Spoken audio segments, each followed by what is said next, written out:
Hello student, स्वागत है आपका आपके अपने चैनल ज्ञानी एडियो हब पे। और आज हम बच्चों अपने day 21 class 12th business studies की क्लास में वापस से कंटिन्यू करेंगे अपना चैप्टर जो कि हमने स्टार्ट किया था ऑर्गेनाइजिंग, जिसमें हम लोगों ने पढ़ा था कि ऑर्गेनाइजिंग क्या होता है सर। उसके बाद हमने पढ़ा था कि ऑर्गेनाइजिंग का प्रोसेस क्या है। फिर हम लोगों ने पढ़ा था कि ऑर्गेनाइजिंग को करने के लिए हमें क्या क्या चीज़ें करनी पड़ती हैं, मतलब प्रोसेस में पढ़ा था। फिर हमने उसके फीचर्स वगैरह पढ़े थे, फंक्शंस वो फीचर्स वगैरह पढ़े थे, डिमेरिट्स पढ़े थे।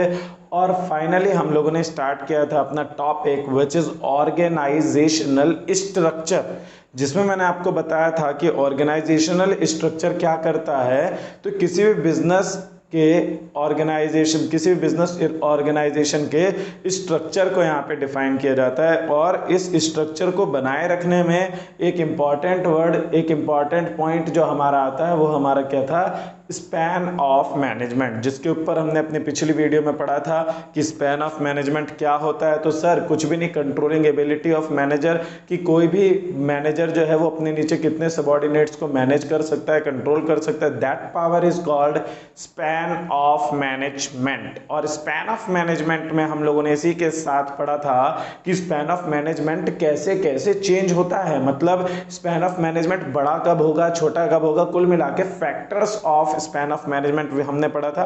आज की क्लास में हम लोग कंटिन्यू करेंगे अपने ऑर्गेनाइजेशनल स्ट्रक्चर के टाइप्स के साथ। तो आइए स्टार्ट करते हैं हम अपनी आज की क्लास।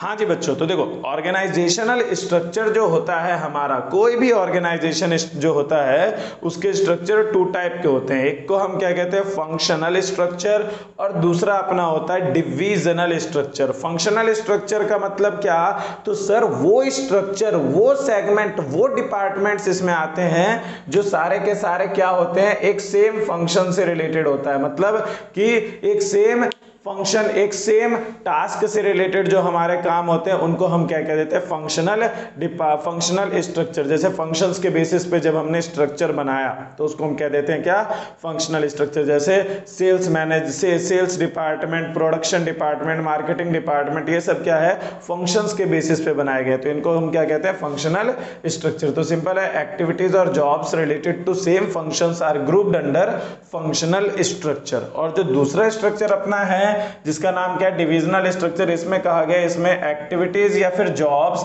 जो सिर्फ और सिर्फ एक प्रोडक्ट से रिलेटेड होता है। मतलब कुल मिला के फंक्शनल स्ट्रक्चर में क्या है कि हमने एक टाटा टी कंपनी है, टाटा टी कंपनी के अंदर हमने क्या कहते हैं, डिफरेंट डिपार्टमेंट्स बना दिए, सेल्स डिपार्टमेंट, एडवर्टाइजमेंट डिपार्टमेंट, और उसके बाद प्रोडक्शन डिपार्टमेंट, पैकेजिंग डिपार्टमेंट, हमने ये सारे के सारे फंक्शंस के बेसिस पे जब डिपार्टमेंट बना दिए तो इनको हम कहते हैं क्या, फंक्शनल स्ट्रक्चर।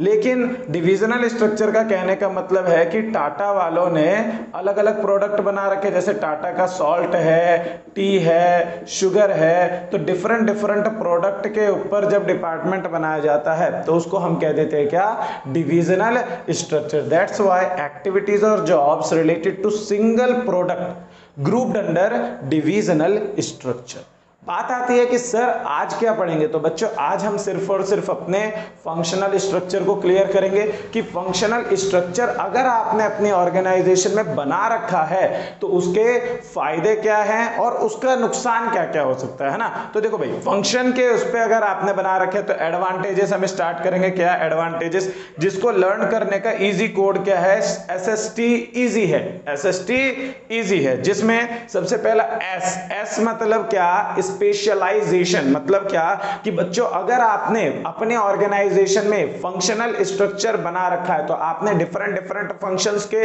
अलग अलग डिपार्टमेंट्स बना रखे होंगे, तो हर एक फंक्शन वाला जो बंदा है, फॉर एन एग्जांपल अब मैं आपको एक टेलर के दुकान की एग्जांपल दूंगा। मेरी एक टेलर की दुकान है जस्ट सपोज दैट, तो वहां पे कटिंग डिपार्टमेंट अलग होगा, स्टिचिंग डिपार्टमेंट अलग होगा, मेजरमेंट डिपार्टमेंट अलग होगा, रिसेप्शन अलग होगा। तो मैंने 4 फंक्शंस के ऊपर 4 डिपार्टमेंट बना रखे और चारों डिपार्टमेंट सालों से, बहुत लंबे टाइम से एक ही फंक्शन को बार बार परफॉर्म करेंगे तो automatically they will become expert in their field, कि वो अपने फील्ड में एक्सपर्ट हो जाएंगे, मतलब क्या, स्पेशलाइज हो जाएंगे, स्पेशल पावर उनके पास आ जाएगी, उनके लिए फिर वो काम बच्चों का खेल हो जाएगा, बहुत आसान। ठीक है, उसके बाद दूसरा क्या है, इजी सुपरविजन। इजी सुपरविजन का कहने का मतलब क्या है, इजी सुपरविजन कह रहा है आपको कि अगर आपने बना रखे हैं फंक्शंस के बेसिस पे डिपार्टमेंट्स, तो आप इजीली सुपरवाइज कर सकते हो। कैसे, तो जिस फंक्शन में आपको प्रॉब्लम लग रहा है आप उस फंक्शन वाले बंदे को समझा सकते हो, उनको ट्रेनिंग दे सकते हो, तो ऑटोमेटिकली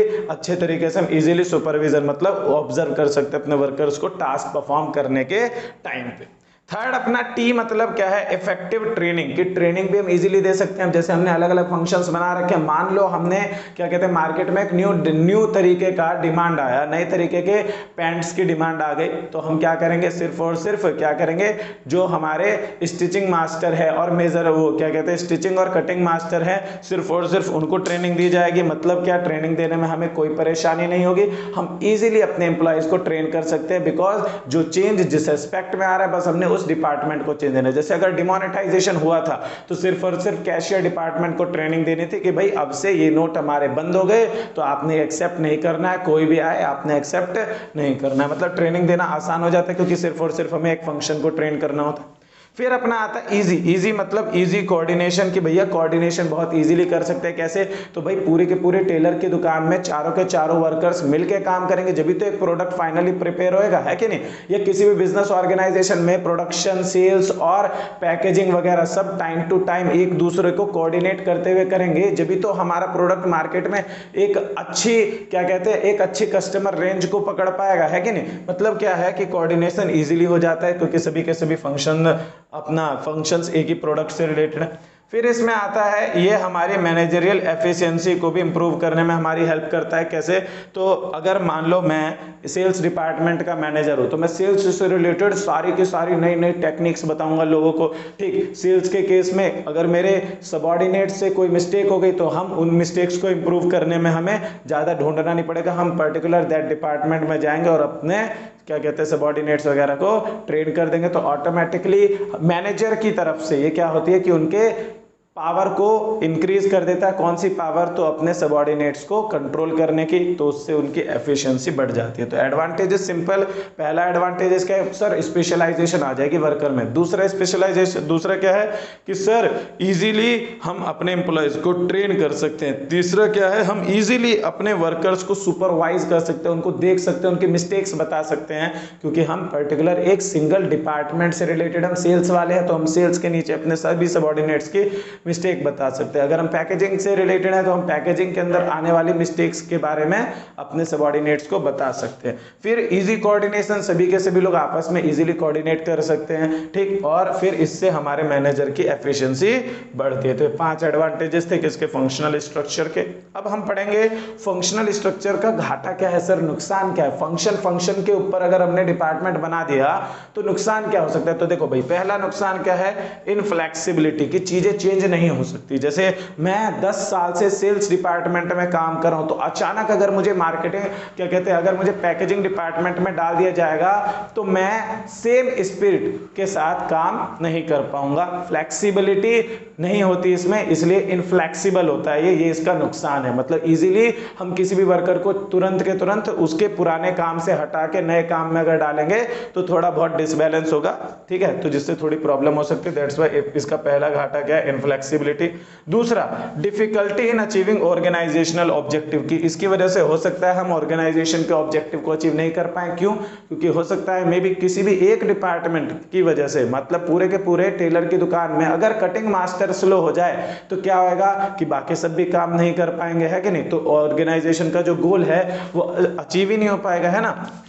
फिर है डिक्रीज कोऑर्डिनेशन, इससे कोऑर्डिनेशन डिक्रीज भी हो जाता है। क्यों, क्योंकि हर एक फंक्शन वाला अपने आप को महान समझता है, ठीक है, वो कहता है कि हम नहीं करेंगे तो सामने वाले का भी काम रुक जाएगा, ठीक है। तो उसके अंदर एक थोड़ा सा क्या हो जाता है कि हम क्यों कोऑर्डिनेट करें, मतलब हो जाता है ना ऐसा कि हम क्यों कोऑर्डिनेट करें, भाई सामने वाला बंदा आके अपने आप हमसे बोलेगा, सेल्स वाला आके बोलेगा भाई ये प्रोडक्शन क्यों नहीं करे जब हम करेंगे प्रोडक्शन, मतलब इस तरीके का थोड़ा बहुत हो जाता है। फिर इसके बाद फोर्थ डिसएडवांटेज क्या है, डिपार्टमेंटल हेड्स एटीट्यूड कि डिपार्टमेंट का जो हेड है, जो सेल्स मैनेजर है, उसका एक अलग ही एटीट्यूड रहेगा। अरे हम सेल्स वाले, जैसे सब्जेक्ट के केस में हो जाता ना, अरे हम साइंस वाले, तुम तो कॉमर्स वाले, कॉमर्स में क्या मेहनत है। मतलब हर कोई अपने आप को महान समझने लग जाता है, क्योंकि हर किसी का काम डिफरेंट होता है, टोटली डिफरेंट। तो हर किसी डिपार्टमेंट के हेड का एटीट्यूड अलग रहता है। फिर लास्ट है डिफिकल्ट टू फिक्स अकाउंटेबिलिटी, कि हम अकाउंटेबिलिटी को फिक्स नहीं कर सकते। मतलब कि जैसे मेरी जो टेलर की शॉप थी, उसमें कटिंग मास्टर स्लो हो गया, ठीक है, तो हम अब अगर हमने कटिंग मास्टर अगर हमारा स्लो हो गया, ठीक, और फिर हमने स्टिचिंग मास्टर से बोला कि हाँ जी सर आप क्यों काम नहीं कर रहे हैं, तो वो कहेगा कि कटिंग वाले ने कटिंग करके ही नहीं दिया। कटिंग वाले से कहेंगे, वो कह देगा कि मेजरमेंट वाले ने मेजरमेंट ही नहीं दिया। तो इस तरीके से मतलब एक दूसरे के ऊपर लोग ब्लेम डालने लग जाते हैं। फंक्शनल डिपार्टमेंट के अंदर अक्सर ऐसा होता है, जिस वजह से हम लोग क्या करते हैं, अकाउंटेबिलिटी फिक्स नहीं कर पाते। तो यहाँ हमने अपनी आज की क्लास में पढ़ा ऑर्गेनाइजेशनल स्ट्रक्चर दो टाइप के होते हैं सर, फंक्शनल, डिविजनल। फंक्शनल क्या, कुछ नहीं सर, फंक्शन के बेसिस पे बना दिया तो फंक्शनल, और प्रोडक्ट के बेसिस पे बना दिया तो डिविजनल। अच्छा, फंक्शन के बेसिस पे बनाएंगे, फायदा क्या, फायदा सर ये है कि इजीली ट्रेनिंग दे सकते हैं, ठीक है, कोऑर्डिनेशन अच्छा बना रहेगा, ठीक है। उसके बाद क्या कहते हैं कि हम अपने जितने भी हमारे सबऑर्डिनेट्स होते हैं उनको इजीली सुपरवाइज कर सकते हैं, मैनेजर की एफिशिएंसी बढ़ जाती है हमारा, ठीक है। और ये क्या करता है, इसके अलावा स्पेशलाइजेशन लेकर के आ जाते हैं हमारे एम्प्लॉयज के अंदर। नुकसान क्या है, स्पेशलाइजेशन आने की वजह से हर एक का एटीट्यूड अलग हो जाता है, ठीक है। लोग आपस में एक दूसरे के साथ कोऑर्डिनेशन करने में क्या कहते हैं, मतलब कोऑर्डिनेट नहीं करते, आपस में सोचते हैं कि भाई हम बड़े तो हम बड़े, इस तरीके का सिस्टम हो जाता है। नुकसान और क्या है, ऑर्गेनाइजेशन का गोल अचीव नहीं हो पाएगा सर, इस तरीके से अगर काम चलेगा तो ये सारी की सारी चीजें हमने पढ़ी अपनी आज की क्लास में। तो आज की क्लास बच्चों यही होती है आपकी समाप्त। मिलते हैं हम आपसे नेक्स्ट वीडियो में, ठीक है। कल आप नेक्स्ट डे आपकी एक नेक्स्ट वीडियो आ जाएगी, जिसमें हम लोग डिस्कस करेंगे किसको, ओनली ऑन डिविजनल स्ट्रक्चर को।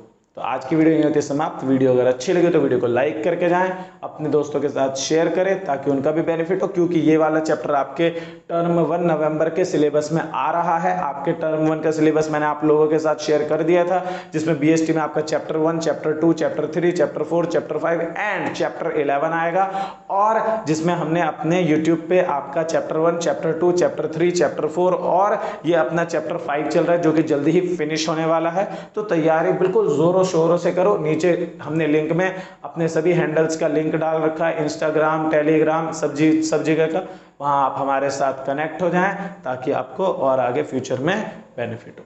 बाकी और लेटेस्ट अपडेट्स के लिए चैनल को सब्सक्राइब करें। धन्यवाद।